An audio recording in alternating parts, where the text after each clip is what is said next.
परम पूजनीय साध्वी जी को वंदन।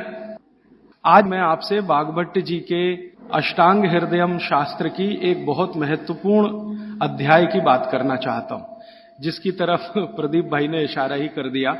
मैं खुद ही उसकी आज बात ही करने वाला था, उन्होंने कह दिया तो अच्छा ही हुआ कि हमारे शरीर में वात पित्त कफ की स्थिति अगर सम है तो हम जीवन भर निरोगी रहते हैं। और निरोगी शब्द की जब मैं बात करता हूं तो आप वाग्भट्ट जी का जो निरोगी शब्द है वो शरीर से भी स्वस्थ और मन से भी स्वस्थ। और मन के बाद एक और स्थिति होती है चित्त की, वहां भी स्वस्थ। तो आप मन और चित्त और शरीर तीनों स्तर पर स्वस्थ हैं, ये उनकी भाषा है, निरोगी है। अगर आपका खाली शरीर स्वस्थ है और मन नहीं है, चित्त स्वस्थ नहीं है, तो निरोगी नहीं माना जाएगा आपको।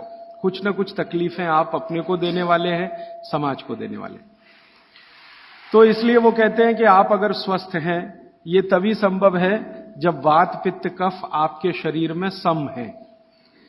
सम होने के माने जितना वात चाहिए उतना है, जितना पित्त चाहिए उतना है, जितना कफ चाहिए उतना है। वात पित्त कफ तीनों दोष हैं। एक तरफ वाग्भट्ट जी कहते हैं कि ये तीनों दोष हैं, त्रिदोष। लेकिन एक तरफ ये जरूरी भी है, ये भी महत्व की बात है। अगर ये नहीं है शरीर में तो आप शरीर से काम ही नहीं ले सकते। वात भी चाहिए, पित्त भी चाहिए, कफ भी चाहिए। बस उन्होंने ये कहा कि ये सम मात्रा में हो, जब जितनी जरूरत है उतने हो।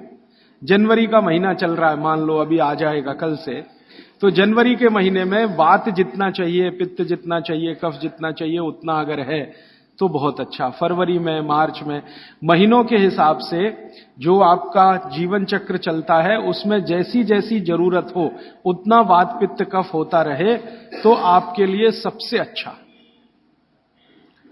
और अगर ये जरूरत के हिसाब से कम ज्यादा होता है, नहीं मिल रहा है, तो बहुत ही खराब।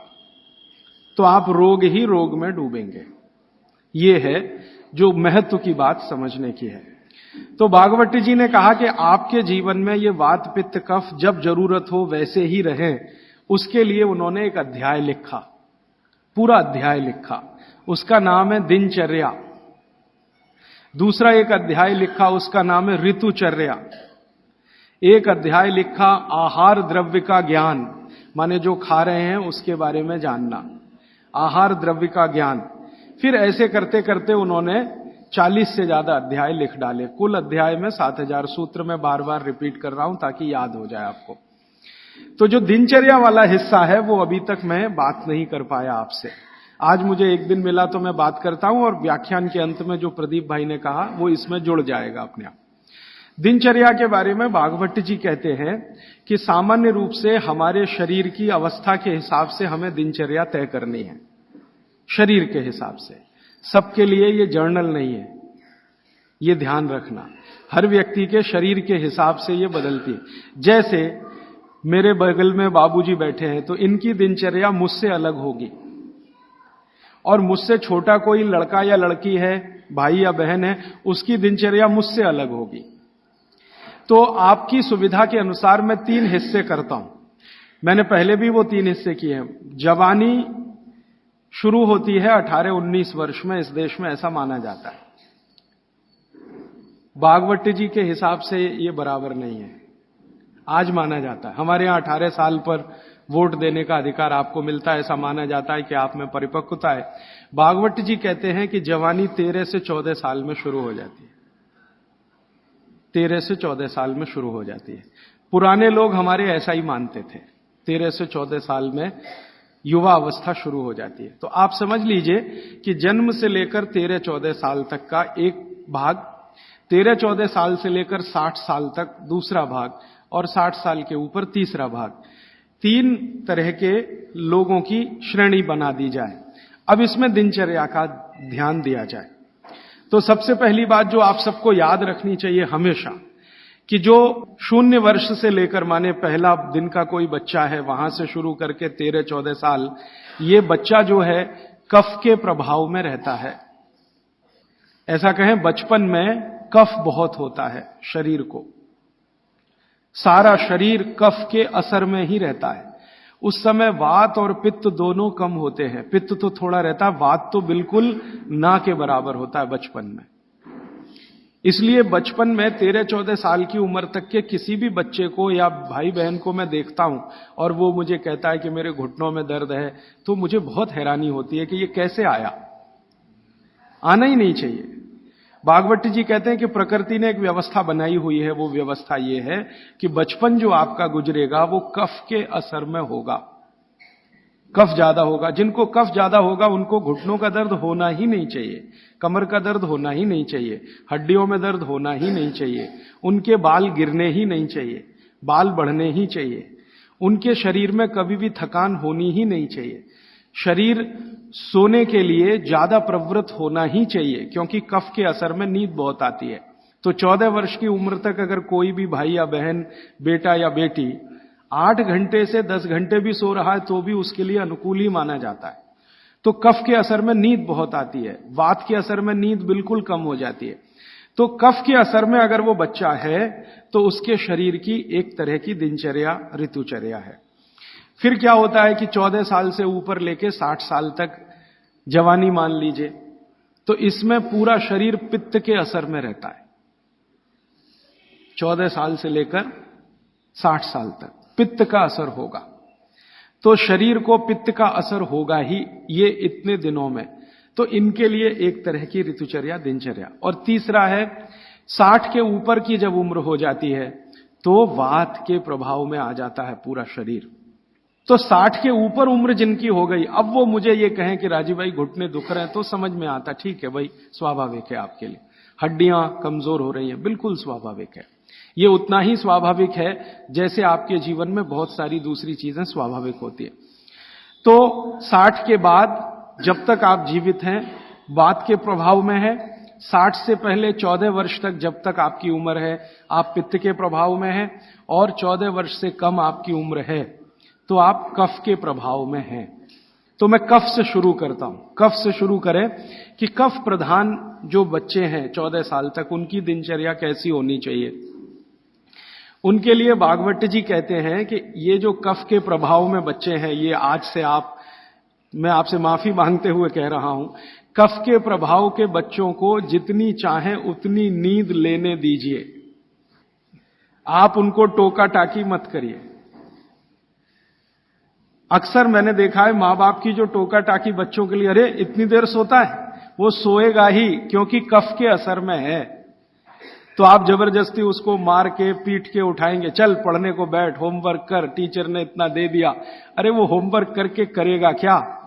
अगर वो अपने कफ के असर में है वैसी उसकी दिनचर्या रखिए। तो भागवत जी कहते हैं कि जो कफ के असर में है उसको 10 घंटे तक की नींद स्वीकृत है, माने 10 घंटे तक वो 24 घंटे में सो सकता है। अब ये नींद वो 2 हिस्से में लेता है तो बहुत अच्छा, एक ही हिस्से में ले तो भी चलेगा, लेकिन ज्यादा बेहतर है कि 2 हिस्से में ले। माने रात को 8 घंटे तक सो जाए, 9 घंटे तक सो जाए, दोपहर को 1 घंटे जरूर सो जाए। लेकिन आप अगर कहेंगे कि कफ के असर में जो बच्चे हैं उनमें भी 3 कैटेगरी बनती है।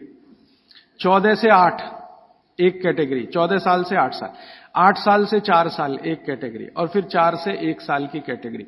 तो 1 से 4 साल वाली कैटेगरी में भागवत जी कहते हैं कम से कम 16 घंटे की नींद, और 4 से 8 साल की कैटेगरी में वो कहते हैं कि कम से कम 12 से 14 घंटे की नींद, और बाद में वो कहते हैं जो 14 साल 8 से 14 तो वो कहते हैं कम से कम 8 से 9 घंटे की नींद। तो छोटे बच्चे अगर आपके घर में हैं जिनकी उम्र 14 साल से कम है, आप उनको सोने से मत रोकिए, क्योंकि कफ का असर है। और कफ का प्रभाव जब ज्यादा होता है ना, तो होता क्या है वो समझ लीजिए। कफ आप जानते हैं चिकना पदार्थ है, स्निग्ध पदार्थ है। कफ का मतलब है आपको खांसी आए और जो बलगम निकल जाए, जो बलगम है ना वो ही कफ है, ऐसा समझ ले। वो स्निग्ध है, चिकना है और बहुत भारी है। ये गुरु है, गुरु माने भारी, हैवी है, बहुत हैवी है, इससे ज्यादा हैवी कोई चीज नहीं। तो स्निग्ध है, चिकना है, भारी है, गुरु है। और जो भारी चीज होती है वो शरीर के ब्लड प्रेशर को हमेशा बढ़ाती है, हमेशा बढ़ाती है। हर भारी चीज, हैवी चीज आप कहते हैं ना, कहते हैं कई बार चिकित्सक हल्का खाओ जी, ज्यादा भारी चीज मत खाओ। हर भारी चीज शरीर के ब्लड प्रेशर को बढ़ाती है, क्योंकि भारी चीज जाएगी तो उसका गुरुत्व ज्यादा है, गुरुत्व ये ज्यादा है, तो वो बढ़ेगा। अगर ब्लड प्रेशर, तो आपके ब्लड प्रेशर को कंट्रोल रखने के लिए ज्यादा बढ़ गया तो तकलीफ आ जाएगी। तो बॉडी ने एक व्यवस्था बनाई, शरीर ने व्यवस्था बनाई कि आप ज्यादा नींद लो। ये नींद लेते समय ब्लड प्रेशर हमेशा कम रहता है। जितनी देर आप सोएंगे ब्लड प्रेशर या तो सामान्य होगा या सामान्य से कम होगा। जितनी देर आप जगे हुए हैं ब्लड प्रेशर सामान्य से थोड़ा ज्यादा होगा। तो बचपन में क्या है, आदमी या बच्चा गुरुत्व में है, कफ में है, स्निग्धता में है, इसलिए उसको नींद लेकर ब्लड प्रेशर को मेंटेन करना है अपनी व्यवस्था बनाने के लिए, इसलिए वो ज्यादा देर सोएगा ही। आप उसके सोने पर पाबंदी मत लगाओ। आप अगर ये महसूस करते हो कि जी 14 घंटे से भी ज्यादा सो रहा है, तो सोचने की बात आएगी। उसमें भी 4 साल तक के बच्चे को तो वो भी नहीं सोचना, वो 18 घंटे भी सोए तो सोने दो उसको। और वैसे भी आप महसूस करते हैं, आप सब माताएं हैं, आपने बच्चे अपने बड़े किए ही हैं, छोटे बच्चे जितने होंगे नींद उतनी ज्यादा लेंगे, क्योंकि कफ का असर उतना ही ज्यादा है और ज्यादा कफ को मेंटेन रखना है ब्लड प्रेशर के लिए, इसलिए नींद लेनी ही पड़ेगी, बिना उसके होने वाला नहीं है। इसलिए बचपन में नींद ज्यादा। तो अब नींद ज्यादा है तो ये कब संभव है? ये नींद ज्यादा आप तभी संभव है जब जल्दी सो जाएं, माने बच्चों को जल्दी सोना ही। आप बोलेंगे जी कितने बजे तक सोना? भागवत जी तो ये कहते हैं कि सूर्यास्त होने के 2 घंटे के अंदर सो जाना। सूर्यास्त होने के 2 घंटे के अंदर सो जाना। अब सूर्यास्त कब हुआ? चेन्नई में मान लीजिए 6 बजे हुआ, तो हर बच्चे को 8 बजे तक सो ही जाना, कंपलसरी सो जाना। अब ये तब संभव है जब आप बच्चों को थोड़ा टीवी से दूर रखें। भागवत जी के समय में टीवी नहीं था, होता तो उस पर भी कमेंट करते। अब ये आ गया पिछले 50 साल में, आधुनिक विज्ञान ने इसको दे दिया। तो टीवी से बच्चों को दूर रखें ताकि उनके सोने की कमी ना आए। टीवी देखने में आजकल बच्चे 11 बजे तक 12 बजे तक जगते हैं, तो उनके नींद में कमी आती है। नींद में अगर कमी आएगी तो कफ के असर में नींद अगर पूरी नहीं लेंगे तो फिर कफ बिगड़ेगा, और ये बिगड़ा हुआ कफ बच्चों को चिड़चिड़ा बनाएगा, चिड़चिड़ा। बच्चों को अगर नींद पूरी नहीं लेंगे, इसको ध्यान रखिए, तो उनमें चिड़चिड़ापन आएगा, गुस्सा भी आएगा। और चिड़चिड़ापन और गुस्सा उनमें है तो वो आपकी कोई बात नहीं मानेंगे। आप उनको लाख अच्छी बात कहो, वो मानेंगे ही नहीं, क्योंकि शरीर को मस्तिष्क जो है नियंत्रित करता है। मस्तिष्क कफ के प्रभाव में है, कफ बिगड़ा हुआ है, सुधरा हुआ नहीं है, क्योंकि नींद पूरी नहीं ले रहे हैं। तो ये तो संकट आने ही वाला है। तो अक्सर घरों में ये समस्या मैं सुनता हूं, वो कहते राजीव भाई बच्चे हमारी सुनते नहीं। वो सुनेंगे तब तक नहीं जब तक नींद पूरी नहीं हो रही है। आप उनकी नींद पूरी होने दीजिए, 8 घंटे 9 घंटे की 10 घंटे की नींद पूरी, फिर देखिए वो कितने अच्छे से सुनते हैं। अब मैं आता हूं जो आपने प्रश्न किया, जब आदमी कफ के असर में होता है, कोई भी बच्चा हो तो भी, बड़ा हो तो भी, कफ के असर में जब भी होगा, चिड़चिड़ा होगा, गुस्सैल होगा, क्रोधी होगा, लड़ने को हमेशा तैयार होगा, और बहुत कफ अगर उसका बिगड़ा हुआ है तो वो ऐसा ही होगा जैसे कल बेनजीर भुट्टो को गोली मारने वाला। ये कफ के असर में ही होता है, तब होता है। कोई भी कफ प्रकृति का व्यक्ति किसी को भी गोली मार सकता है, अगर उसका कफ इतनी तीव्रता पर है, बिगड़ा हुआ। गोली मार सकता है, बम मार सकता है, किसी के खून को निकलते देख उसके कफ को शांति आती है, मन में उसके संतुलन आता है। तो कफ जो है ना बहुत अच्छी चीज है, लेकिन एक लिमिट के बाद जब ये बाहर जाता है तो दुनिया की सबसे खतरनाक चीज है। और दुनिया में जो अध्ययन हुए हैं, जो अभ्यास हुए हैं, कि जितने भी अपराधी प्रवृत्ति के लोग हैं दुनिया में, वो कफ के असर में ही सारे अपराध करते हैं। लेकिन कफ बिगड़ा हुआ है, और इसी कफ का असर है कि प्रेम भी बहुत पैदा होता है। बहुत प्रेम पैदा होगा इसी कफ के असर में। आप किसी छोटे बच्चे को देखते हैं ना, आपके दिल में अत्यंत प्रेम पैदा हो जाता है, वो कफ का असर है। कफ प्रेम भी पैदा करता है और कफ आदमी को जहरीला भी बना देता है। महत्व की बात है कि कफ जब तक नियंत्रण में है तो प्रेम भाव पैदा करेगा, सद्भाव पैदा करेगा। और जब ये बिगड़ गया, निकल गया बाहर, तो ये खतरनाक से खतरनाक चीजें बता देगा। अब मैं आपको बागवट की बात छोड़कर मेरी बात एक जोड़कर सुनाता हूं, तो बहुत अच्छे से समझ में आए। आपने कई बार अखबारों में पढ़ा होगा, न्यूज़पेपर में, मैगजीन्स में पढ़ा होगा कि दुनिया में सबसे खराब बच्चे अमेरिका के हैं। सबसे खराब बच्चे दुनिया में, सबसे खराब। उनकी खराबी का कोई लिमिट नहीं है। आपने अक्सर न्यूज़पेपर पढ़े हैं कि हाई स्कूल के बच्चे जेब में से रिवॉल्वर निकाला और पट पट पट पट टीचर को मारा, अपने पड़ोसी को मारा, इसको मारा और अंत में खुद को मारा। अमेरिका की मुश्किल से कुल आबादी 27 करोड़ है। इसमें से लगभग 3 करोड़ के आसपास बच्चे हैं, ऐसा वो कहते हैं। इन 3 करोड़ बच्चों में 30 लाख जेल में बंद हैं, जेल में बंद हैं। और जिनकी उम्र 14 साल की, 12 साल की, 11 साल की, 10 साल की, ऐसी उम्र के बच्चे जेल में बंद हैं। होना चाहिए स्कूल में, लेकिन हैं जेल में। ये जो अमेरिका की स्थिति है, ये कनाडा की भी है, यही स्थिति ब्रिटेन की है, यही फ्रांस की है, यही जर्मनी की है, यही स्वीडन की है, यही स्विट्जरलैंड की है। इन सभी देशों में, जो ठंडे देश माने जाते हैं, बच्चे सबसे ज्यादा बिगड़े हुए हैं।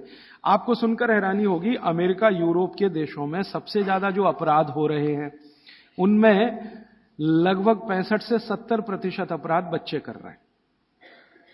वो चाहे बलात्कार के हों, चाहे छेड़खानी के हों, या गोली मारने के हों, या लूट मारी के हों, बच्चे कर रहे हैं। बच्चे जिनको हम 14 साल तक की उम्र का मानते हैं, वो कर रहे हैं। परिणाम क्या है? बिगड़े हुए कफ के प्रभाव में है वो सब बच्चे। बिगड़े हुए कफ के प्रभाव में जो भी रहेगा, हिंसा ही करेगा, अहिंसक हो नहीं सकता। कफ जैसे ही बिगड़ता है तो हर तरह के नेगेटिव विचार और बुरे विचार शरीर में आएंगे। अब वो शरीर की एक स्वाभाविक क्रिया है। इसको रोकना है तो क्या करें? इसको रोकना है तो कफ कम करो, बिगड़ने मत दो। और कफ बिगड़े नहीं तो बागवट जी कहते हैं इसकी सबसे अच्छी अचूक दवा है भरपूर नींद लेना। मुफ्त का इलाज है। बिगड़े हुए कफ को सुधारना है, कंट्रोल में। ये बड़ों के लिए भी मैं कह रहा हूं, क्योंकि आगे आपको भी समझ में आएगा कि आपके शरीर में भी अगर कफ की स्थिति बिगड़ रही है तो भरपूर नींद लेना शुरू करिए। कफ अपने आप आपका कंट्रोल में आ जाएगा, क्योंकि शरीर ही कर लेता है ये सब। बस ध्यान दीजिए। इसका मतलब ये है कि बच्चों को चिड़चिड़ेपन से बचाना, गुस्से से बचाना, नेगेटिविटी से बचाना, गलत रास्ते पे ना चले जाएं। अब गलत रास्ता आप सब समझते हैं। जैसे हमारे प्रदीप भाई कह रहे थे कि आजकल बच्चे भाग रहे हैं घर छोड़कर बॉयफ्रेंड के साथ या गर्लफ्रेंड के साथ। ये बिगड़े हुए कफ की अवस्था है। क्योंकि मैं तो ट्रीटमेंट भी करता हूं होम्योपैथी में। ऐसे बहुत सारे लड़के लड़कियां इलाज के लिए मेरे पास आते हैं जो घर छोड़कर भागे हुए। क्यों भाग गए जी? पिताजी अच्छे नहीं लगते, माताजी अच्छी नहीं लगती। जिन माता पिता ने पैदा किया वो ही अच्छे नहीं लगते। कफ इतना खतरनाक है, आप जरा समझिए इस बात को। जो माता पिता ने जीवन के सारे कष्ट झेलकर उनको बड़ा कर दिया 14 साल का। क्योंकि मैं आपको एक विनम्र बात कहना चाहता हूं, मेरा ऑब्जर्वेशन है, दुनिया में बच्चों को बड़ा करना सबसे मुश्किल काम है। सबसे मुश्किल काम मानता हूं। धीरू भाई अंबानी होना सबसे आसान काम है। हां, आपके पास कुछ पैसा नहीं है, 10,000 करोड़ बनाना, 20,000 करोड़, 1 लाख करोड़ बनाना सबसे आसान काम है। सबसे आसान काम है। लेकिन एक बच्चे को बड़ा कर देना या 2 बच्चे को बड़ा कर देना दुनिया का सबसे मुश्किल काम है। आप फैक्ट्री चला सकते हैं 1, चला सकते हैं 10, चला सकते हैं 20, बहुत आसान है आपके लिए। क्योंकि उसको मैनेज करने के लिए बहुत मैनेजर आपको मिल जाएंगे, विशेषज्ञ मिल जाएंगे। लेकिन बच्चे को बड़ा करने के लिए मैनेजर किराए पे नहीं मिलता। मिलता है तो वो बच्चों को बड़ा नहीं कर सकता। दुनिया में एक्सपेरिमेंट हुए हैं। परिवार के बाहर बच्चों को बड़ा करने के सबसे ज्यादा एक्सपेरिमेंट यूरोप में हुए हैं। कॉन्वेंट है ना, कॉन्वेंट, ये बच्चों को बड़ा करने के ही केंद्र हैं। ऐसे बच्चों को जो परिवार से बिछड़े हैं, छूटे हुए, लावारिस बच्चे। कॉन्वेंट स्कूल सब फेल हो गए अमेरिका और यूरोप में। वो बच्चों को सिखा नहीं पाए जो सिखाना चाहिए। और ज्यादा कॉन्वेंट के बच्चे ही वहां मर्डर कर रहे हैं, हिंसा कर रहे हैं, जेब काट रहे हैं। तो बच्चे को बड़ा करना मैं मानता हूं दुनिया का सबसे मुश्किल काम है। और आप जो भी अपने बच्चों को बड़ा कर रहे हैं, आप समझ लीजिए दुनिया का सबसे मुश्किल काम आप कर रहे हैं। तो इसमें छोटी सी बात याद रखिए कि ये बच्चे ठीक से बड़े हों, कफ का बिगाड़ इनको कहीं गलत रास्ते पर ना ले जाए। तो इसके लिए बहुत सरल उपाय है कि नींद उनको भरपूर लेने दीजिए। कई बार आप ऐसा मत करिए, बच्चों को कई बार ऐसा लगता है झपकी आ रही है, तो आप जबरदस्ती पढ़ने को मत बिठाइए। कुछ बच्चे ऐसे हैं जो मेज कुर्सी पे बैठते ही ऊँघने लगते हैं, तो उनसे कहिए कि देखो किताब बंद कर दो और जाके सो जाओ। वो 20-25 मिनट सो के आएंगे, पहले से ज्यादा फ्रेश होंगे, क्योंकि सो के उठते ही कफ का असर कम हो जाएगा। और कफ के असर में पढ़ाई नहीं होती, ये और बात एक ध्यान दीजिए। कफ के असर में पढ़ाई नहीं हो सकती। पढ़ाई अच्छी करनी है तो पित्त के असर में ही होती है। पित्त बढ़ना चाहिए, कफ कम होना चाहिए, तभी पढ़ाई अच्छी होगी। तो जब तक कफ बिगड़ा हुआ है, असर उसका भयंकर दुष्प्रभावी है। पढ़ने के लिए मत बोलिए उनको, कहिए सो जाओ। कफ बिगड़ा हुआ हो तो सबसे अच्छा उपाय है कहो सो जाओ। तो 20 मिनट सोएंगे, आधा घंटे, 1 घंटे या 2 घंटे सो जाएं। फिर कहो अब उठने दो, अपने आप से उठने दो। अब अपने आप से जब उठे तब उनका कफ पूरी तरह से शांत होगा, फिर जो भी पढ़ेंगे मगज में बैठेगा, दिमाग में बैठे। और एक छोटी सी बात, आप सवेरे सवेरे स्कूल जाने के लिए जो मार मार के उठाते हैं अपने बच्चों को, आप बहुत बड़ा अत्याचार कर रहे हो, बहुत बड़ा अत्याचार कर रहे हो। कारण क्या है वो समझ लीजिए। वो ये, मैं ये कह रहा हूं कि आप करें जरूरी नहीं है, लेकिन समझ जरूर लीजिए, ताकि आपको करते समय ध्यान में रहे कि मैं ठीक कर रहा हूं या गलत। बच्चों को मार मार के सवेरे जब आप उठाते हैं तो बहुत बड़ा अत्याचार उनके ऊपर होता है। वो क्या होता है, सुबह का समय कफ का समय है, दिन के हिसाब से सुबह का समय कफ का समय है। उस समय उनको सबसे गहरी नींद आएगी, वो प्रकृति का नियम है। और उसी समय मार पीट के आप उनको उठा के बाथरूम में करते, चल जल्दी से नहा, बस आ गई है, ऑटो रिक्शा आ गया है। अरे ये बस और ऑटो रिक्शा क्या करेंगे उसकी जिंदगी को। मैंने ही क्या कर लिया इतना सब पढ़ने के बाद, क्योंकि जो कुछ मैंने पढ़ा है वो मेरी जिंदगी के कभी काम नहीं आया। काम तो वो आ रहा है जो मैंने स्कूल में नहीं पढ़ा, कॉलेज में नहीं पढ़ा। स्कूल कॉलेज में मैंने बहुत पढ़ा, x+y² = x² + 2xy + y², और पता नहीं कितनी कॉपियां रंग डाली, आज तक मेरी जिंदगी में काम नहीं आया x+y²। अब मेरे गणित के टीचर को मैं पूछता हूं क्यों पढ़ाया मास्टर जी आपने मुझे, तो कहते हैं क्या करूं यार, काम तो मेरे भी नहीं आया, मुझको किसी ने पढ़ाया तो मैंने तुमको पढ़ाया। ये भेड़िया धसान है। मैं आपको विनम्रतापूर्वक ये कहना चाहता हूं, कितने भी अच्छे स्कूल में आप बच्चों को पढ़ाइए, उनकी जिंदगी का 90 से 95% बेकार ही जाने वाला है। अब उसके लिए आप उनको मार पीट के उठा रहे हैं, जो कभी काम नहीं आएगा जिंदगी में। तो आप ये अत्याचार मत करिए। फिर आप कहेंगे जी स्कूल तो सुबह ही चलते हैं, तो स्कूल वालों को मिलकर समझाइए कि बच्चों के स्कूल का समय दोपहर को रखें। अब आप बोलेंगे जी वो कैसे समझेंगे, ऐसे समझेंगे, बच्चे तो आपके पढ़ रहे हैं ना, ये स्कूल के मास्टर जी के पढ़ रहे हैं, बच्चे आपके पढ़ रहे हैं, फीस आप दे रहे हैं। आप मिलकर कहेंगे तो स्कूल वालों को झक मार के सुनना ही पड़ेगा, क्योंकि स्कूल तो आपसे चल रहा है, आप स्कूल से नहीं चल रहे, स्कूल आपसे चल रहा है। आप लाखों रुपए उनको डोनेशन दे रहे हैं, करोड़ों रुपए फीस दे रहे हैं, तो उनको कहिए छोटे बच्चों के स्कूल कभी भी सवेरे नहीं होने चाहिए। 7 बजे से स्कूल चल रहा है, ये तो होना ही नहीं चाहिए। उनका स्कूल 11 बजे से 12 बजे से होना चाहिए। आप प्रयास करिए, सफलता मिले तो बहुत अच्छा, नहीं मिले तो अपना अलग स्कूल ही खड़ा कर दीजिए। हाँ, क्या मुश्किल है आप जैसे लोगों के लिए। आप सब यहां बैठे हुए लोग हैं, कोई करोड़पति से कम नहीं है, क्या मुश्किल है। एक स्कूल ऐसा शुरू कर दो जो बच्चों को सुबह नहीं पढ़ाएगा जी। हम आयुर्वेद के हिसाब से चलेंगे, हम बागवट के हिसाब से चलेंगे, हमारा बच्चों का स्कूल दोपहर को ही शुरू होगा। तो आप कोशिश करिए, कोशिश करने से दुनिया में सब कुछ होता है। जब से मैंने ये बातें मेरे मित्रों से शेयर की, हमारे कार्यकर्ता बहुत हैं देश भर में, करीब 18,000। उनसे जब शेयर की तो उन्होंने कई कई जगह प्रयास किए, कुछ में सफलता भी मिली।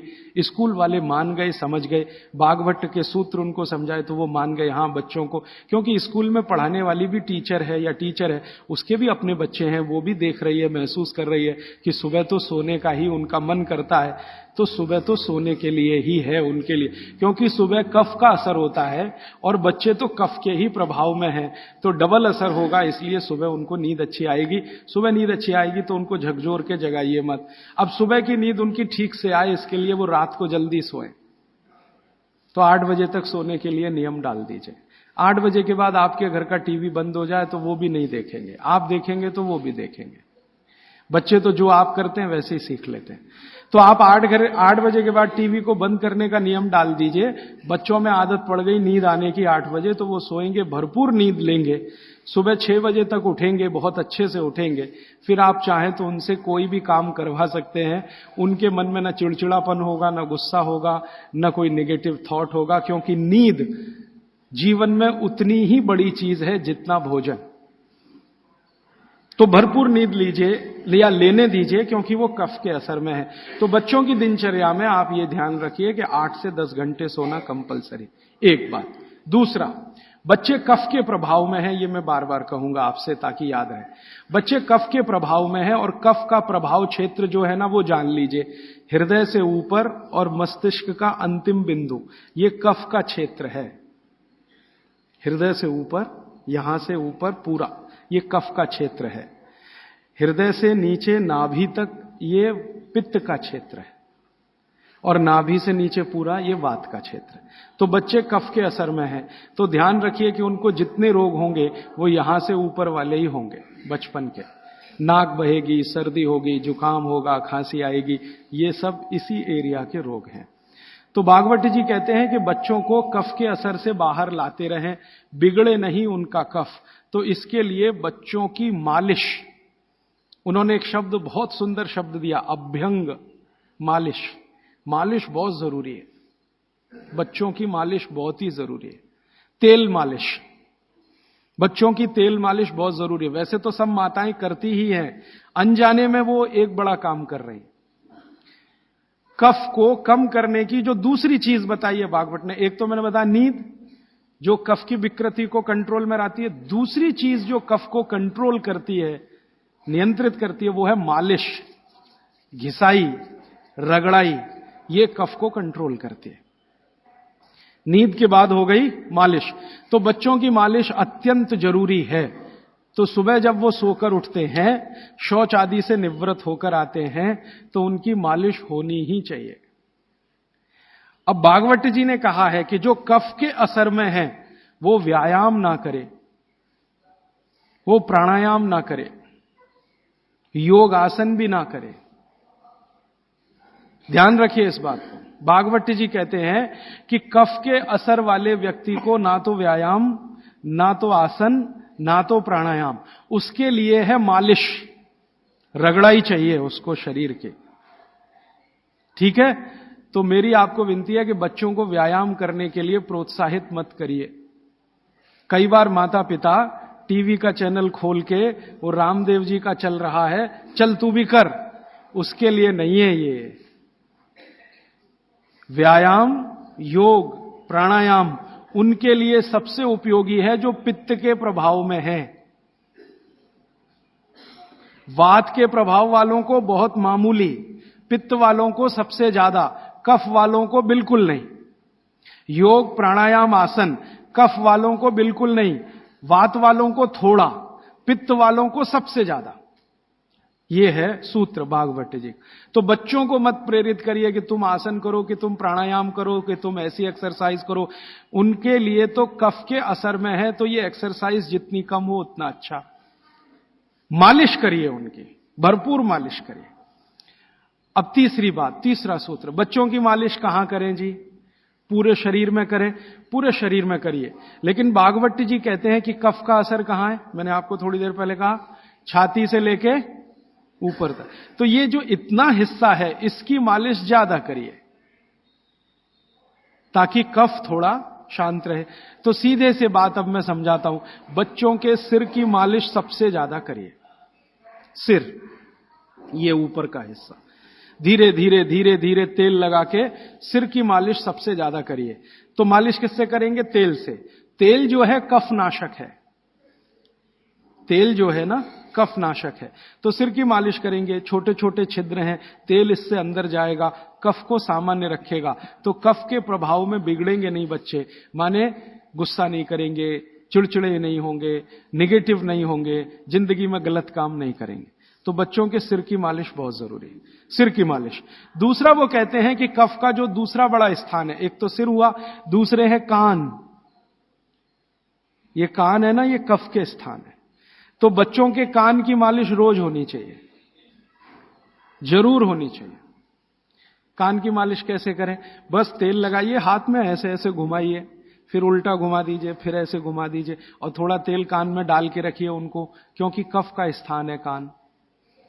तेल डालते ही कफ शांत होगा। तो हमारी पुराने जमाने की जो माताएं हैं, वो रोज बच्चों को कान में तेल डालती थी, वो अनजाने में बहुत बड़ा वैज्ञानिक काम करती थी। देखा ना पुराने जमाने की माताओं को। आज के जमाने की माताएं तो कहती चिपचिपा है तेल, तेल चिपचिपा है तभी तेल है, नहीं तो उसमें कुछ है ही नहीं। तो पुराने जमाने की माताएं बच्चों को बराबर कान में तेल डाल के रखती थी। तो बच्चों के कान में नियमित रूप से तेल डालिए। फिर आप बोलेंगे जी कौन सा तेल? तो इसमें भागवत जी सूत्र दे रहे हैं कि आप जहां रह रहे हैं उसके हिसाब का तेल। आप चेन्नई में रह रहे हैं, चेन्नई भारत के गर्म इलाकों में है, गर्म इलाकों में ठंडा तेल अच्छा, तो सबसे ठंडा तेल नारियल का तेल है। तो चेन्नई में रहने वालों को नारियल के तेल की मालिश, नारियल का तेल ही खाना। अब आप बिहार में जाएंगे और मैं वहां कर आकर आपको कहूंगा, तो कहूंगा जी आप नारियल का तेल बिल्कुल मत खाओ, मालिश भी मत करो। मैं कहूंगा सरसों का तेल खाओ, उसी से मालिश करो। और जो आप और उधर चले गए हरियाणा पंजाब की तरफ, तो मैं ही आकर आपसे कहूंगा जी आप ये छोड़ो, आप तो जैतून का तेल इस्तेमाल करो या तिल का तेल इस्तेमाल, एरिया के हिसाब से। तो मैं आपके हिसाब से बात कर रहा हूं कि आप नारियल के तेल की मालिश भी कर सकते हैं, उसको भोजन में भी उपयोग कर सकते हैं। बच्चों की नियमित मालिश सिर की, कान की होती रहनी चाहिए। और तीसरी चीज, आंखें। आंखें जो है ना कफ का ही केंद्र है। सबसे बड़ा कफ का केंद्र सिर, दूसरे नंबर पे कान, तीसरी आंख। आंख कफ का केंद्र है, और आंख के ज्यादा रोग, 99% रोग कफ के रोग हैं। जैसे मैंने आपको बोला ना, आंख में आप बोलते हैं कि हमको कैटरेक्ट हो गया, ये कफ का रोग है। मोतियाबिंद हो गया, कफ का रोग है। ग्लूकोमा हो गया, कफ का रोग है। आंखें लाल हो रही हैं, कफ के प्रभाव। तो आंखों की विशेष देखभाल बच्चों की, ताकि चश्मा ना लगे, अब चश्मा ना चढ़े। अब आंखों में क्या करें जी? कफ को कंट्रोल करने, तेल नहीं डाल सकते आंखों में, क्योंकि तेल और आंखों का मेल नहीं है। आंखों में हमेशा एक फ्लूइड रहता है, तेल में डालें माने तेल उस फ्लूइड में गया तो गड़बड़ करता है। तो आंखों के लिए घी ठीक है, देशी गाय का घी। तो बच्चों को नियमित रूप से देशी गाय का घी आंखों में लगा सकते हैं तो बहुत अच्छा है। देशी गाय का घी ये कफ को शांत करता है। लेकिन आप देशी गाय के घी को उपलब्ध नहीं कर पाते किसी कारण से, तो फिर भागवत जी कह रहे हैं कि कफ को शमन करने वाली एक और चीज है, वो है काजल। काजल माने कार्बन। कार्बन कफ को शांत करने में सबसे बड़ी भूमिका निभाता है। तो बच्चों को नियमित रूप से आंखों में काजल होना ही चाहिए। भागवत जी ने बहुत सुंदर शब्द इस्तेमाल किया है, सौवीर अंजन, उसको कहें काजल, सौवीर अंजन, बहुत सुंदर शब्द है। और भागवत जी इतने दयालु और कृपालु हैं कि उसकी पूरी विधि भी लिख के गए कि बच्चों के लिए जो सौवीर अंजन बनाना है वो कैसे बनेगा। उसमें इस्तेमाल होता है गाय का दूध और दारू हल्दी। दारू हल्दी देखा? जारू हल्दी, एक हल्दी और एक दारू हल्दी। तो दारू हल्दी, गाय का दूध, गाय का घी, ऐसी 5-7 वस्तुओं से बनता है। पूरी विधि किताब में है, मैं ज्यादा समय खराब नहीं करना चाहता। तो बच्चों को नियमित रूप से आंख में काजल, क्योंकि कफ को शांत करे, कान में तेल, सिर पर तेल की मालिश, ठीक है? ये 3 चीजें उनके लिए बहुत आवश्यक है। फिर आगे चलें तो खान पान उनका, कफ के प्रभाव में जो भी बच्चे हैं उनके खान पान में भागवत जी कहते हैं दूध सबसे आवश्यक। दूध, बिना दूध के बच्चों का जीवन नहीं। दूध तो उनके लिए सबसे आवश्यक। दूसरी कोई चीज उनके लिए आवश्यक है, वो है मक्खन। मक्खन, लोनी कहते हैं, मक्खन कहते हैं, लोनी। और फिर तीसरी चीज है घी, उसके बाद तेल, और उसके बाद जो भी आप साधारण चीजें खा रहे हो। गुड़ बच्चों को बहुत ही आवश्यक है, क्योंकि कफ को संतुलित रखने में जो जो चीजें मदद कर रही हैं, घी है देशी गाय का, दूध है, दही है, मट्ठा है, मक्खन है, गुड़ है, ये सब कफ को संतुलित रखने वाली चीजें। तो ये बच्चों के भोजन में नियमित। अब गुड़ जो है ना, कई फॉर्म में खा सकते हैं बच्चे। सीधे गुड़ खा सकते हैं, गुड़ की पट्टी खा सकते हैं, चिक्की जिसको आप कहते हैं, तिल में हो तो बहुत अच्छा, मूंगफली में है तो भी चलेगा, नहीं तो चने में खा सकते हैं। तो बच्चों के डेली डाइट में ये चीजें रहनी चाहिए। गुड़ रहना चाहिए, तिल रहना चाहिए, मूंगफली रहनी चाहिए। ये सब चीजें जिनको आप महसूस करते हैं ना भारी हैं, ये कफ को संतुलित रखने में मदद करती हैं। तो भारी चीजें बच्चों को नियमित रूप से दीजिए। एक ही चीज का निषेध है, एक ही चीज का निषेध बताया भागवत जी ने, पतला आटा। अब पतला आटा उन्होंने कहा है, पतला आटा माने बारीक आटा। इसको मैं थोड़ा आज के हिसाब से कहूं, क्योंकि आज वो चीज है भागवत के जमाने में नहीं थी। मैदा, मैदा ही निषिद्ध है बच्चों को, बस मैदे की चीज नहीं। अब मैदे की चीज नहीं क्यों? क्योंकि ये कफ को बिगाड़ने वाली चीज है मैदा। बाकी चीजें कफ को संतुलित रखती हैं, मैदे की चीजें कफ को बिगाड़ेंगी। तो बच्चों को मैदे की मठरी मत दें। अब आप बोलेंगे जी मठरी मांगे तो आटे की बना के दें, मैदे की ना दें। अब मैदे का बना हुआ समोसा ना दें, तो समोसा मांगेंगे तो आटे का समोसा दें। मैदे की कचौरी ना दें, कचौरी मांगेंगे तो आटे की दें। मैदा छोड़कर बाकी चीजों के बारे में भागवत जी कहते हैं कि बच्चे आसानी से प्रभाव कफ में उसको भी पाचन कर सकते हैं। अब मालिश हो गई, भोजन हुआ, फिर नहाने के लिए कहा है, तो मालिश पहले, स्नान बाद में। हमेशा स्नान के बाद मालिश करने को मना किया है, स्नान बाद में, मालिश पहले। तो अच्छे से मालिश करिए। आप बोलेंगे जी कितनी देर मालिश करें? तो इसके लिए बहुत सुंदर बात उन्होंने कही है। बच्चों की मालिश करते समय जब उनकी बगल में पसीना आ जाए तो मालिश रोक दें। घड़ी के हिसाब से नहीं बताया उन्होंने कि 10 घंटे करें कि 20 घंटे, 40 मिनट, या समय उन्होंने बताया नहीं, क्योंकि हर बच्चे के लिए वो अलग होगा। तो उन्होंने इतनी सुंदर ऑब्जर्वेशन दिया कि जब आप मालिश कर रहे हैं, बच्चे की बगल में पसीना आ गया तो मालिश बंद करें, बगल में पसीना आते ही। और वो ये कहते हैं कि कुछ बच्चे ऐसे हो सकते हैं जिनको बगल का पसीना जल्दी ना आए, तो हो सकता है उनके माथे पे पसीना आ जाए, तो मालिश रोक दें। ठीक है? तो मालिश के बाद स्नान। स्नान के लिए भागवत जी कहते हैं कि जो भी चीजें कफ को कम करती हैं वही चीजें स्नान में उपयोग करें।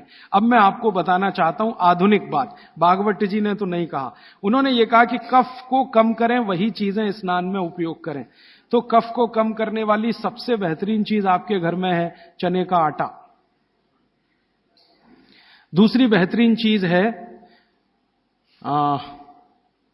ये जो हमारे देश में संभव है, पता नहीं आपको मिलेगा कि नहीं, चंदन की लकड़ी का पाउडर। भागवत जी ने कहा है कि ये बहुत कफ को कंट्रोल रखता है।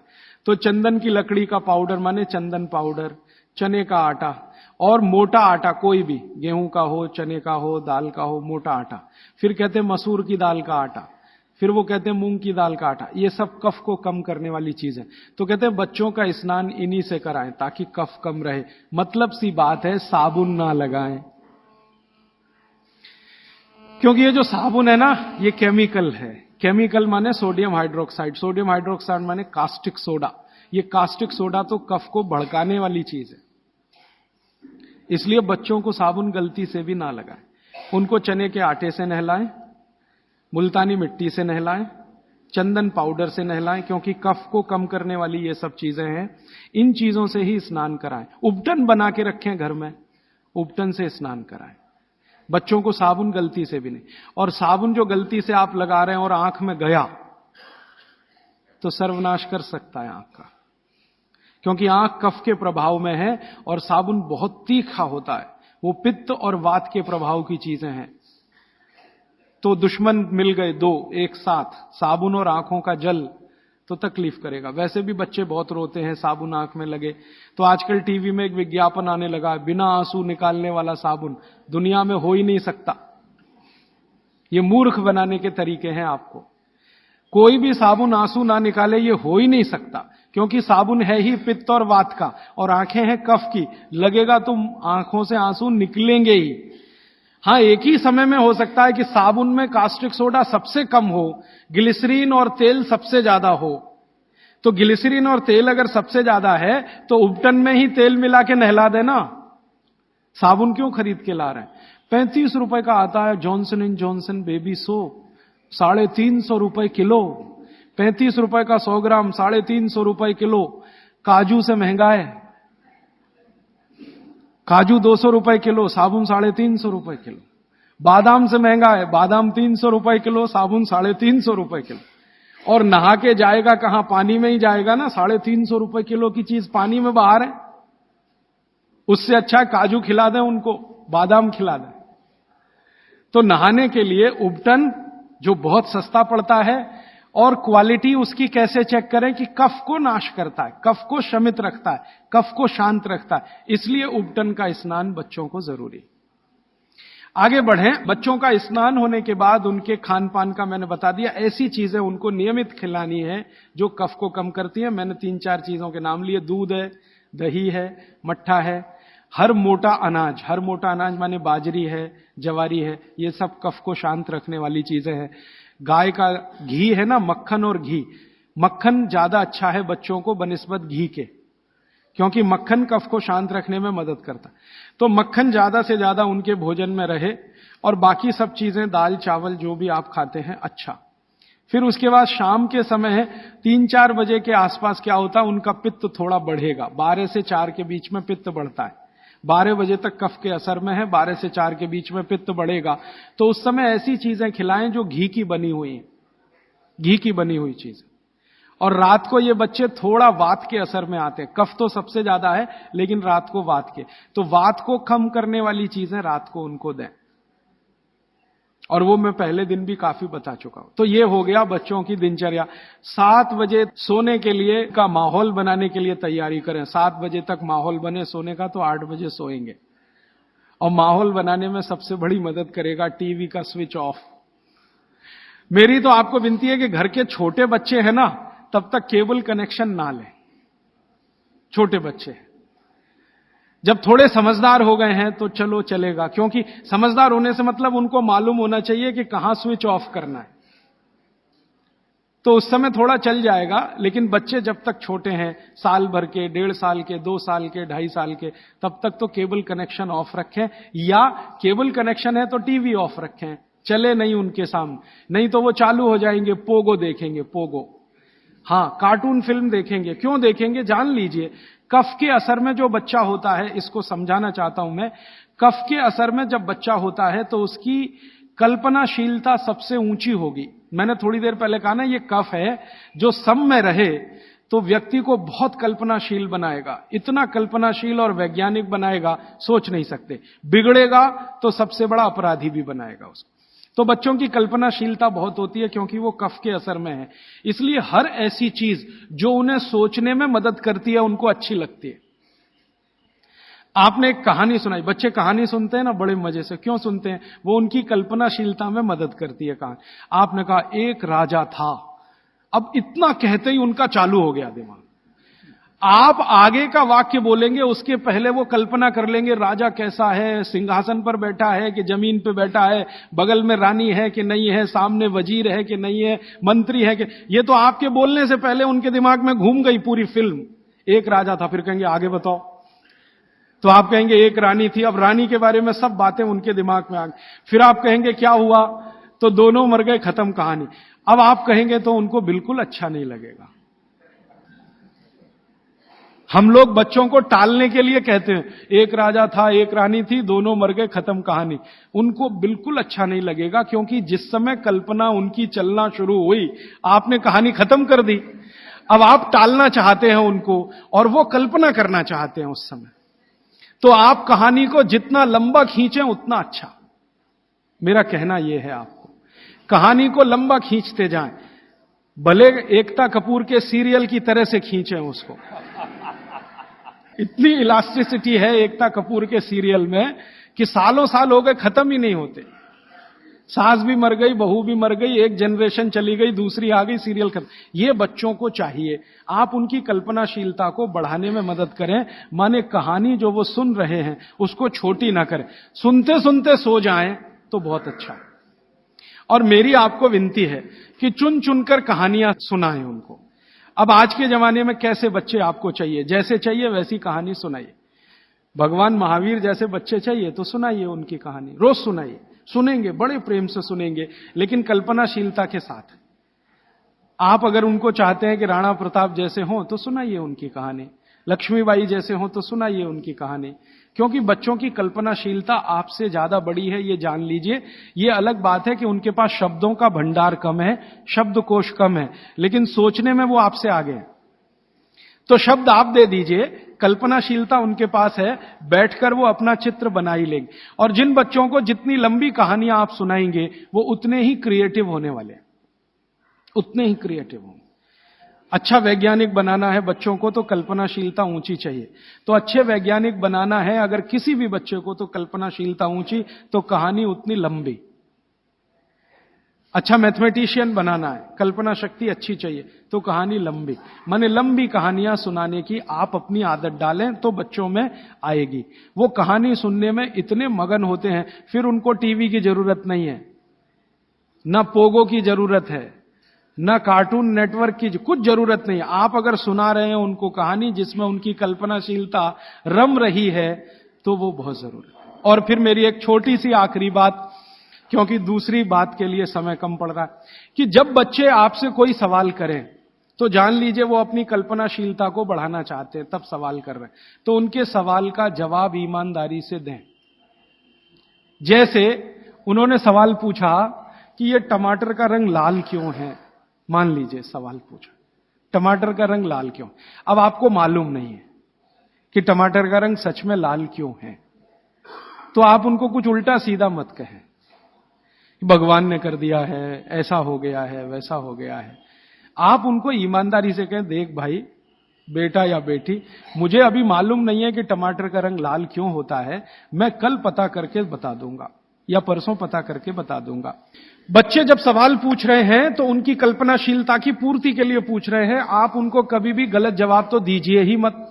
वो कह रहे हैं जी ये चंद्रमा क्यों चमक रहा है सफेद सफेद, और तारे क्यों चमक रहे हैं, और सूरज लाल क्यों दिख रहा है या पीला क्यों दिख रहा है, या ये पत्ते हरे क्यों हैं, ये पीले हो जाते हैं तो ये हरे से पीले कैसे हो गए।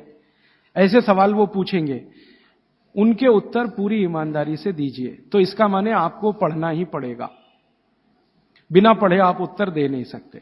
और जो आपने कोशिश की उल्टा सीधा, तो थोड़े दिन में जब उनको सच्चाई पता चलेगी तो आपका आदर वो बिल्कुल नहीं करेंगे। उनके गुरुजी ने बता दिया कि ये पत्ता हरा इसलिए था और टमाटर लाल इसलिए हो गया और चंद्रमा इसलिए चमकता है, सूरज इसलिए पीला दिखाई देता है। जैसे ही उनको पता चलेगा तो आपकी इज्जत तो 2 कौड़ी की हो गई उनके सामने। वो आपको कहेंगे जी आपने गलत बताया, मेरी टीचर ऐसा बोलती है। तो आपसे हटकर वो टीचर की तरफ चला गया, और टीचर की तरफ गया तो समझ लो बच्चा आपके हाथ से ही गया। जैसे जैसे उसका आकर्षण टीचर के प्रति बढ़ता जाएगा वो आपके कंट्रोल के बिल्कुल, फिर टीचर जो कहेगी उसको पत्थर की लकीर मानेगा, आप जो कहोगे उस पर कभी भी भरोसा नहीं करेगा। इसलिए मैंने थोड़ी देर पहले कहा बच्चों को बड़ा करना दुनिया का सबसे मुश्किल काम। तो आप बच्चों के साथ व्यवहार वैसा ही करें जैसा प्रकृति ने उनको स्वभाव दिया है। कफ का स्वभाव माने कल्पनाशीलता वाला स्वभाव, कफ का स्वभाव माने इमेजिनेशन, लिमिटलेस इमेजिनेशन। वो सीमा के पार जाके बात करते हैं। आप देखते हैं ना दुनिया के सारे बच्चे परेशान है हैरी पॉटर पढ़ने के लिए, है ना। और आप और मैं सवाल करते हैं जी हैरी पॉटर में रखा क्या है, कुछ नहीं है, उसमें तिलिस्म है, जादुई तिलिस्म है, वो सच्चा नहीं है, लेकिन उनकी कल्पनाशीलता में उनको बहुत आनंद दे रहा है, इसलिए करोड़ों किताबें बिक रही हैं हैरी पॉटर। आप पसंद करें या न करें, क्योंकि बच्चे कफ के असर में है, कल्पनाशीलता उस समय सबसे ज्यादा है। तो जादुई बातें, तिलिस्मी बातें, जादूगर की बातें, ये सब उनको अच्छी इसलिए लगती है कि कल्पनाशीलता बढ़ाने में ये सब मदद करती है। ये जासूसी उपन्यास जितने हैं ना, बच्चे बहुत प्रेम से पढ़ते हैं, चाहे वो अमेरिका में हो या हिंदुस्तान में। बस अंतर है, अमेरिका में अंग्रेजी में पढ़ेंगे, हिंदुस्तान में हिंदी में जरूर पढ़ेंगे। चंदा मामा एक पत्रिका आती है बच्चों की, चंदा मामा या नंदन, चुन चुन के ऐसी कहानियां हैं उसमें जो उनकी कल्पनाशीलता बढ़ाती हैं। तो वो लड़ेंगे आपसे, चंदा मामा चाहिए, नहीं तो ये किताब चाहिए, अमर चित्रकथा चाहिए, ये चाहिए, ये चाहिए। अब आपके ऊपर है कि आप उनकी कल्पनाशीलता कितनी बढ़ा सकते हैं। 14 साल तक विशेष ध्यान रखें बच्चों का, जब तक वो कफ के असर में। अब इसमें बाद में कुछ बातें आएंगी तो कल मैं जोड़ूंगा। अब मैं आ जाता हूं पित्त में। पित्त के प्रकृति के लोगों की दिनचर्या क्या? पित्त प्रकृति माने 14 साल से ऊपर और 60 साल के नीचे, इनकी दिनचर्या क्या? पित्त प्रकृति के लोगों को कफ का असर कम हो जाता है, पित्त थोड़ा बढ़ता है, वात उनके पास कम ही रहता है या बिल्कुल नहीं रहता। अब पित्त प्रकृति के लोगों को ज्यादा सोना जरूरी नहीं है, उनका पित्त है, कफ तो ऐसे ही शांत है, तो ज्यादा सोना जरूरी नहीं। माने पित्त प्रकृति के लोग अगर 8 घंटे सो रहे हैं, 7 घंटे सो रहे हैं तो भी चलेगा। न्यूनतम नींद कितनी होनी चाहिए आप कहें पित्त प्रकृति के सब लोगों को, जिनकी उम्र 14-15 साल से लेकर 60 साल है, इनकी कम से कम नींद 8 घंटे की रहे तो अच्छा है। लेकिन इससे भी कम रह सकती है क्या? 7 घंटे हो सकती है, लेकिन उसके लिए थोड़ा प्रयास करना पड़ेगा। 6 घंटे भी हो सकती है, 6 से कम नहीं और 8 से ज्यादा नहीं, ऐसे मान लीजिए। तो पित्त प्रकृति के लोगों को 6 घंटे से कम नहीं सोना, 8 घंटे से ज्यादा नहीं सोना। अब उसके हिसाब से दिनचर्या तय करिए। तो 8 बजे सो जाएं, मान लो आप भी ऐसे ही माने। भागवत जी कहते हैं सूर्यास्त के 2 घंटे बाद सो जाएं, बच्चे भी बड़े भी। तो 8 बजे आप सो जाएं, तो 8 से 8 4 बज गए ना, 4 बजे उठें। आपके लिए उठना बहुत जरूरी है। ब्रह्म मुहूर्त में पित्त प्रकृति के लोगों का उठना बहुत आवश्यक है। बच्चे ना उठें तो चलेगा, आपको तो उठना बहुत जरूरी है। क्यों? अगर आप 4 बजे उठते हैं तो अगला पूरा दिन आपका बहुत बेहतरीन और व्यवस्थित है, और 4 के बाद उठेंगे तो पूरा दिन डिस्टर्ब है। क्यों? क्योंकि जो जो करना है आपको वो 4 बजे से लेके ही शुरू होगा। 4 बजे उठे, आपने पानी पिया, जो मैंने पहले ही बता दिया, ऊषा पान जिसको कहते हैं। फिर शौच आदि के लिए आप गए, 10-15 मिनट मान लीजिए उसमें गया।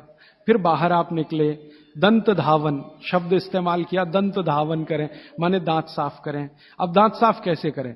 पित्त प्रकृति के लोगों को हमेशा दांत ऐसी चीज से साफ करना जो कषाय हो स्वाद में, तिक्त हो स्वाद में।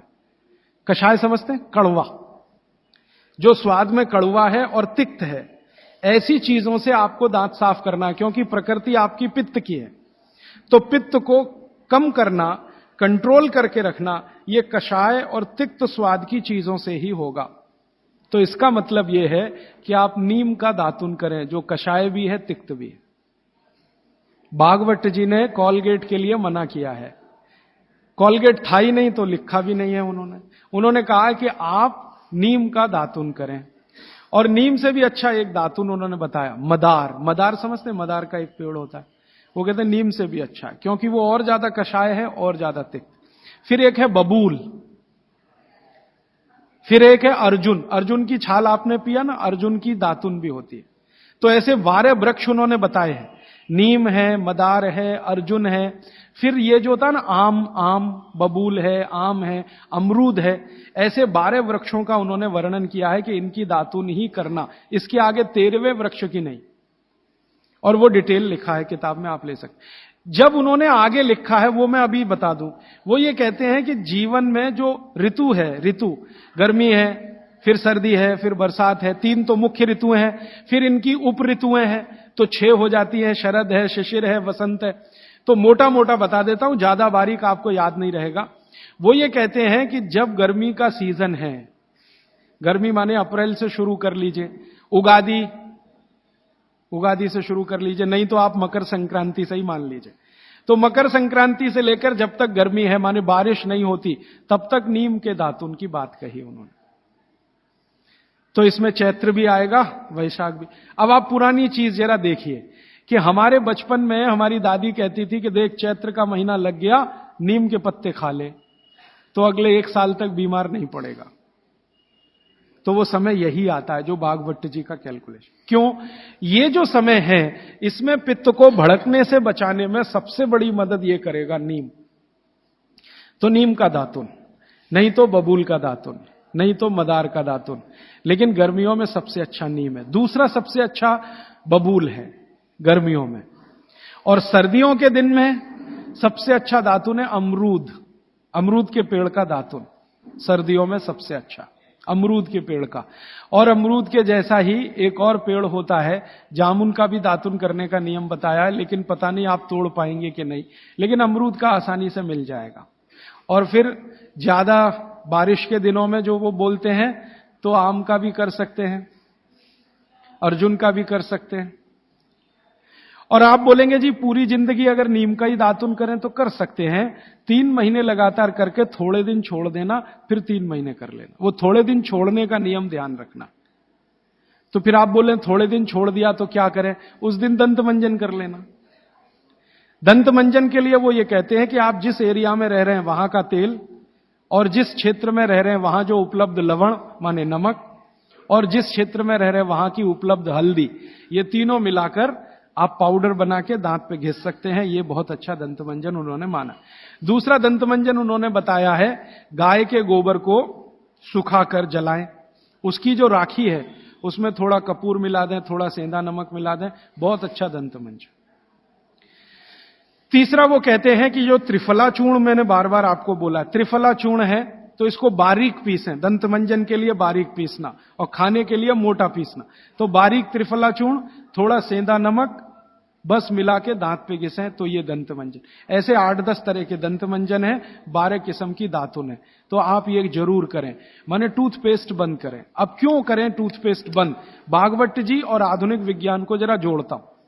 आप पित्त के असर में हैं, जान लीजिए। सुबह सोकर उठेंगे तो मुंह में पित्त ही भरा हुआ है, लार जिसको आप कह रहे हैं। अब ये असर ज्यादा है तो इसको कंट्रोल रखना है आपको, तो इसलिए कहा ये दातुन अच्छी है। लेकिन अगर आप ब्रश कर रहे हैं, पेस्ट कर रहे हैं, तो क्या है उसमें? चीनी है, चीनी है ना, शुगर है। अब वो सैकरीन के रूप में है या किसी भी रूप में शुगर है, और शुगर और पित्त का झगड़ा है। तो सुबह उठते ही अगर आप पेस्ट कर रहे हैं जो मीठा है, तो सर्वनाश है। मीठा ब्रश माने मीठा पेस्ट पित्त में मिलाएं तो पित्त को तो बिल्कुल खराब करेगा ही, और मुंह को भी खराब करेगा। क्योंकि सुबह का मुंह आपका मीठे के असर में आया, मीठे के असर में, तो 101% चांसेस हैं कि आपके दांत खराब होना जल्दी शुरू हो। और मेरा ऑब्जर्वेशन है कि जो ज्यादा पेस्ट कर रहे हैं उन्हीं के दांतों में कीड़े सबसे ज्यादा लग रहे हैं। कीड़े लगना माने दांत खराब होना। आप बंद करिए, ये अच्छा नहीं। विज्ञान के हिसाब से बहुत खराब, और धर्म के हिसाब से तो और भी खराब है। मैं कई बार यहां बोल के गया हूं, सभी कॉलगेट, क्लोजअप, पेप्सोडेंट जैसे टूथपेस्ट मरे हुए जानवरों की हड्डियों से बन रहे हैं। जैसे कॉलगेट बन रहा है मरे हुए सुअर की हड्डियों से। ये प्रयोगशाला में प्रयोग करके हम प्रमाणित करने के बाद बोल रहे हैं आपसे, क्योंकि मैं जानता हूं सामने वाली कंपनी मेरे खिलाफ केस कर सकती है।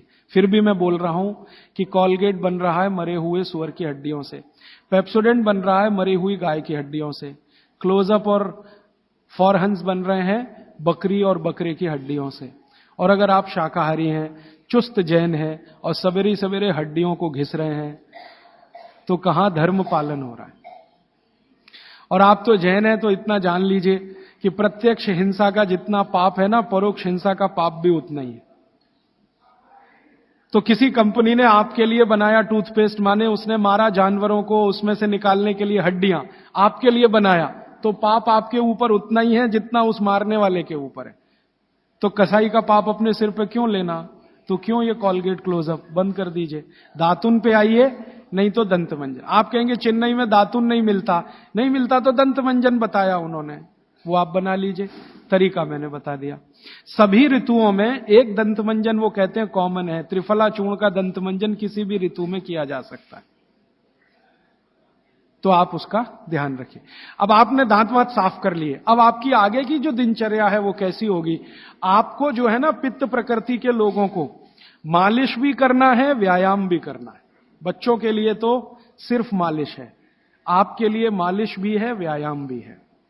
तो अब आप में कई बार कंफ्यूजन ऐसा होगा कि व्यायाम पहले करें कि मालिश पहले करें। तो भागवत जी ने क्लियर कहा है कि वात के जो रोगी हैं उनको मालिश पहले, व्यायाम बाद में।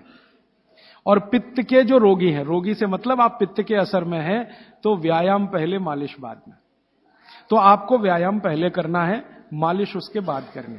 अब आप पूछेंगे कितना व्यायाम करें, तो आपके लिए भी नियम वही है कि जैसे ही आपके बगल में पसीना आया, व्यायाम रोक दें। जैसे ही बगल में पसीना आया, व्यायाम रोक दें, उसके आगे व्यायाम ना करें। पसीना आया, व्यायाम रोक दें। वो 10 मिनट में आए तो, 20 मिनट में आए तो, 25 मिनट में आए तो, 40 मिनट में आए तो, 1 घंटे में आए तो, आपके शरीर के हिसाब से ध्यान रखिए। इससे ज्यादा व्यायाम करने की कोशिश ना करें। अब वो कहते हैं सबसे अच्छा व्यायाम क्या? सबसे अच्छा तो आप कहेंगे जी दौड़ना। तो भारत के हिसाब से ये सबसे अच्छा नहीं है। भारत के हिसाब से, भारत के हिसाब से ये दौड़ना बिल्कुल अच्छा नहीं है, क्योंकि दौड़ते समय वात बहुत प्रबल होता है और भारत वात प्रकृति का देश है। देशों की प्रकृति होती है वात प्रकृति, क्योंकि गर्मी है, ज्यादा इलाके में गर्मी है, वात प्रकृति का देश है, रुक्ष देश है। चेन्नई जैसे 2-4-10 बड़े शहरों को छोड़ दो जो समुद्र के किनारे हैं, बाकी देश रुक्ष है। रुक्ष माने सूखी हवा चलती है, तो रुक्ष है तो वात ही होगा। तो वात प्रकृति का देश है, इसलिए दौड़ना तो यहां बिल्कुल निषिद्ध है। दौड़ना तो नहीं, रनिंग तो बिल्कुल नहीं, वो ट्रेडमिल पे दौड़ें वो भी नहीं, एक्सरसाइजर लाके उस पे भी दौड़ें बिल्कुल नहीं। वो कहते हैं कि ऐसे व्यायाम जो स्लो हैं, जिनमें वायु ना बढ़े, तो सबसे अच्छा उन्होंने बताया सूर्य नमस्कार आपके लिए। अब आप चाहे आसन के रूप में माने या उसको व्यायाम के रूप में माने, तो सूर्य नमस्कार आपके लिए सबसे अच्छा है। तो आप सीख लें सूर्य नमस्कार, किसी ने सीखा है वो दूसरे को सिखा दे, नहीं तो इस पर अलग से एक आप सेशन कर सकते हैं सूर्य नमस्कार। दूसरे कुछ व्यायाम है आपको, तो वो व्यायाम में छोटे छोटे स्तर पर दंड बैठक, छोटे छोटे स्तर, ज्यादा लंबी नहीं, छोटी दंड बैठक है। और छोटे छोटे स्तर के कोई भी व्यायाम जिसमें बहुत तेजी से पसीना ना निकले, सीधी सी बात, घर में हो तो बहुत अच्छा। अब वैसे माताओं को तो भागवत जी कहते हैं कि व्यायाम की अतिरिक्त जरूरत ही नहीं है। अगर वो रसोई घर के भोजन में लगी हैं तो बहुत सारे व्यायाम आपके वहीं हो रहे हैं। जैसे चक्की चला रहे हैं तो बहुत अच्छा है, सिलबट्टे पे चटनी बना रहे हैं तो बहुत अच्छा है। आप कहेंगे हम करते नहीं है, मैं प्रेरणा दे रहा हूं, करने लगे आप। मिक्सी का उपयोग कम करें, सिलबट्टे का ज्यादा करें, चक्की का उपयोग ज्यादा करें, मिक्सी का उपयोग कम करें, बाजार में जो इलेक्ट्रिक चक्की है उसका उपयोग कम करें। वो मैं पहले भी बोल चुका था, अभी भी बोल रहा हूं कि आप चक्की को चला के आटा पीसेंगे, उसकी क्वालिटी बहुत बेहतरीन होने ही वाली है, क्योंकि इसमें घर्षण कम है। और घर्षण कम है ना, तो अनाज धीरे धीरे पिसेगा, और अनाज धीरे पिसेगा तो टेम्परेचर नहीं बढ़ेगा, और वात वाले देश में टेम्परेचर बढ़ना नहीं किसी भी चीज का। और आप इलेक्ट्रिक चक्की में पिसवाएंगे ना, बहुत तेज घर्षण है, तो अनाज में नाश हो जाएगा, पौष्टिकता कम होने ही वाली है। तो हाथ की चक्की का खा के देख लीजिए एक रोटी, और ये बिजली वाली चक्की का खा के देख लीजिए एक रोटी, एक ही मिनट में अंतर पता चल जाए। तो अगर आप करें तो अच्छा है। फिर आप कहेंगे जी चक्की मिलती नहीं। मैंने चेन्नई में देखा 2 लोगों को जो चक्की बना के देंगे, आप अगर उनको ऑर्डर दें तो। पत्थर वाले लोग यहां हैं, मैं 6 दिन से यहां घूम रहा हूं, सड़क पे दिखाई दिए, तो सिलबट्टा तो है उनके पास, चक्की नहीं है। क्यों नहीं है? वो कहते हैं कोई लेता नहीं तो क्या बनाए, आप लेंगे तो बनाएंगे। 2-4 बना हुआ है तो वो भी, और आपको कहीं ना मिले तो जरूर मुझे करें फोन, तो हम कुछ ट्रक भर भरा के राजस्थान से, गुजरात से भिजवाएंगे आपके पास। ट्रक भर के ही भेजेंगे तभी सस्ती पड़ेगी, 1-2 आएगी तो मुश्किल हो जाएगी। और आप अगर राजस्थान जाते हैं या गुजरात जाते हैं तो एक आध चक्की तो साथ में भी ला सकते हैं ना। AC 3 टायर में आप 60 किलो तक वजन ला सकते हैं, AC 2 में 100 किलो तक ला सकते हैं, और स्लीपर क्लास में 40 किलो तो ला ही सकते हैं कंफर्म टिकट पे। तो चक्की तो 20 किलो से ज्यादा होती ही नहीं है। तो आप भी जाएं कभी राजस्थान गुजरात तो 2 चक्की एक आदमी ला सकता है।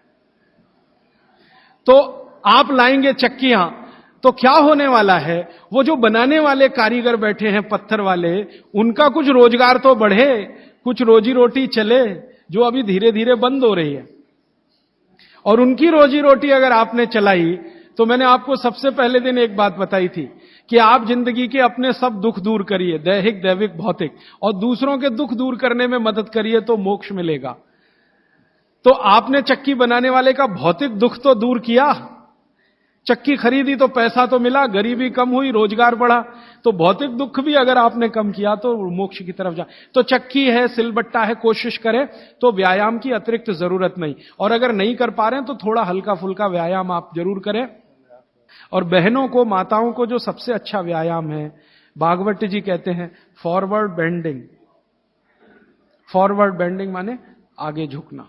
तो जितनी बार आप आगे झुकें, ध्यान रखें कमर से झुकें हमेशा, तो जिंदगी में कभी भी दर्द नहीं आएगा कमर का। आगे कमर को छोड़कर कहीं से भी झुकेंगे तो तकलीफ है। कोशिश करें कमर से झुकें, जितना झुक पाते हैं वहीं तक झुकें। जरूरत नहीं है कि नीचे तक झुकें। हो सकता है कमर से झुकें तो आपके हाथ घुटने तक ही आए, वहीं तक रहने दीजिए। सहज होकर करिए, असहज होकर मत करिए। तो थोड़ा व्यायाम, 15-20 मिनट में पसीना आ जाएगा, उतना काफी। फिर उसके बाद मालिश। आपको भी मालिश जरूरी है, क्योंकि आपको भी कफ का असर ना बढ़े और आपका विकृत ना हो। तो आपको भी बच्चों की तरह यह बात ध्यान रखनी है कि सिर की मालिश ज्यादा, कान की भी मालिश ज्यादा, और बाकी शरीर की तो करनी है। और शरीर में सबसे ज्यादा मालिश तलवे की, पांव की। मालिश के बाद स्नान, स्नान उसी तरह से उबटन आदि से, और फिर भोजन, भोजन के बाद विश्राम 20 मिनट, फिर आपका काम, फिर रात्रि का माने शाम को 6-7 बजे का भोजन। इस तरह का नियम है पित्त वालों का। और वात वालों के लिए क्या है? जिनकी उम्र 60 के ऊपर है उनके लिए भागवत जी कहते हैं व्यायाम निषेध। जैसे बच्चों को निषेध वैसे उनको निषेध। उनके लिए मालिश बहुत जरूरी, जैसे बच्चों की वैसे वात वालों की। माने बुजुर्ग लोगों को मालिश बहुत जरूरी है, व्यायाम से भी ज्यादा। और मालिश करते समय ध्यान रखना है सिर, तलवे, 2 चीजें, और कान भी। तो मालिश आप करें, व्यायाम करें तो बहुत ही हल्का फुल्का करें। लेकिन यह नियम भागवत जी ने नहीं बताया कि आप व्यायाम तब तक करें जब तक बगल में पसीना ना आए, क्योंकि एक उम्र के बाद पसीना बहुत कम हो जाता है। तो हो सकता है 1 घंटे तक भी ना आए और आप करते रहे। ये पित्त और कफ वालों के लिए है, सिर्फ वात वालों के लिए। तो वात वाले तो जीवन में जितने आराम से रह सकें। वैसे तो वात वालों के लिए भागवत जी कहते हैं कि उनको तो एक ही काम है, वो है दिशा निर्देश। बुजुर्गों का एक ही काम है कि घर में बैठे हैं और दिशा निर्देश दे रहे हैं, ऐसा मत करो, ऐसा करो, ऐसा मत करो, क्योंकि उन्होंने जीवन का सारा अनुभव ले लिया और वो अनुभव को मिलाकर आपको दिशा निर्देश कर रहे हैं। बाकी अपना पूजा पाठ, भक्ति वगैरह ज्यादा, क्योंकि इसमें मूवमेंट। भागवत जी बोलते हैं कि वात के लोगों को मूवमेंट सबसे कम होने चाहिए। तो ज्यादा भाग दौड़ नहीं, ज्यादा इधर उधर नहीं, आराम से सहजता से जितना होता है अपने शरीर को बचाते हुए उतना। तो मैंने कोशिश की कि आपको 1-1.25 घंटे में तीनों प्रकृति के लोगों की दिनचर्या बता सकूं। अब 30 तारीख को मैं थोड़ा कंक्लूड करूंगा तो कुछ बातें इसमें आ जाएंगी। अभी मेरा आपको विनम्र निवेदन है कि आप चाहें तो प्रश्न पूछें, लेकिन निवेदन दूसरा है कि जब तक प्रश्न का सत्र चले 10-15 मिनट कोई ना उठे, क्योंकि हो सकता है कि किसी ने जो प्रश्न पूछा वो आपके लिए भी बहुत काम का हो। मेरे पास एक स्लिप आ गई है लिख के, जरा इसको मैं बता दूं। मनुष्य के मूत्र का महत्व क्या? ये प्रश्न है। कल मैंने गोमूत्र का महत्व बताया था ना, तो मनुष्य के मूत्र का महत्व क्या? मनुष्य का मूत्र भी औषधि के रूप में काम आता है, और भागवत चिकित्सा में उसके लिए 2 सूत्र हैं। उन सूत्रों के अनुसार आप मनुष्य मूत्र पी सकते हैं, माने अपना स्वयं का मूत्र पी सकते हैं। लेकिन उसकी एक कंडीशन है। कंडीशन यह है कि आप संपूर्ण शाकाहारी होने चाहिए। संपूर्ण शाकाहारी माने मांस ना खाएं, मदिरा ना पिए, और आप ये जो है अंडे वंडा ना खाएं, तो आप अपना स्वयं का मूत्र भी उपयोग में ले सकते हैं। आपका जो मूत्र है और गाय का मूत्र है, फिर आपके मन में प्रश्न आएगा दोनों में क्या? तो भागवत जी ने बहुत स्पष्ट कहा, हमेशा गाय का मूत्र मनुष्य मूत्र से अच्छा। अगर गाय का मूत्र आसानी से उपलब्ध है तो वो पिए, नहीं उपलब्ध है तो आप स्वयं का मूत्र भी पी सकते हैं। अब स्वयं के मूत्र में वो कहते हैं कि सवेरे सवेरे जब सोकर उठें और पहला मूत्र हो वही उपयोगी है, बाकी दिन भर का नहीं। उठें और पहला मूत्र, और पहले मूत्र को भी कलेक्ट करने की विधि उन्होंने बताई है। वो विधि क्या है कि आप मूत्र ने करना शुरू करें तो पहला थोड़ा छोड़ें, शुरू का 2, 4, 5 मिलीलीटर 10 मिलीलीटर तक छोड़ें, और अंत का बिल्कुल छोड़ें, बीच वाला यही आप पी सकते हैं। तो आप बोलेंगे किस किस बीमारी में काम आएगा? कम से कम आपका स्वयं मूत्र 100 से 103 बीमारियों में काम आएगा। वात की बीमारियां और कफ की बीमारियों में बहुत काम आएगा, पित्त की बीमारियों में भी काम आता, थोड़ा कम आएगा। और उसके साथ आयुर्वेद की कुछ औषधियों का अगर कॉम्बिनेशन करें तो वो बहुत ही अच्छा है। अभी इतना ही कहता हूं, अगर विस्तार से सुनना हो तो फिर कोई एक्स्ट्रा सेशन हम करें तो अच्छा होगा। स्वदेशी द्वारा भारत को फिर से सोने की चिड़िया बनाने के लिए भूख, गरीबी और बेरोजगारी को जड़ से खत्म करने के लिए तथा देश के ग्रामीण जनों को स्वावलंबी बनाने के लिए स्वदेशी अपनाने का संकल्प ले। महात्मा गांधी, सुभाष चंद्र बोस, भगत सिंह, लोकमान्य तिलक जैसे हजारों क्रांतिकारियों के सपनों का भारत बनाने वाले इस अभियान से जुड़े और स्वदेशी अपनाएं। स्वदेशी यानी भारत को सोने की चिड़िया बनाने का दर्शन। राजीव भाई के सपनों को पूरा करने के लिए, भारत को स्वदेशी बनाने के लिए, स्वदेशी का विचार जन जन तक पहुंचाने के लिए, स्वदेशी अपनाने और देश को खुशहाल बनाने के इस अभियान में शामिल हो।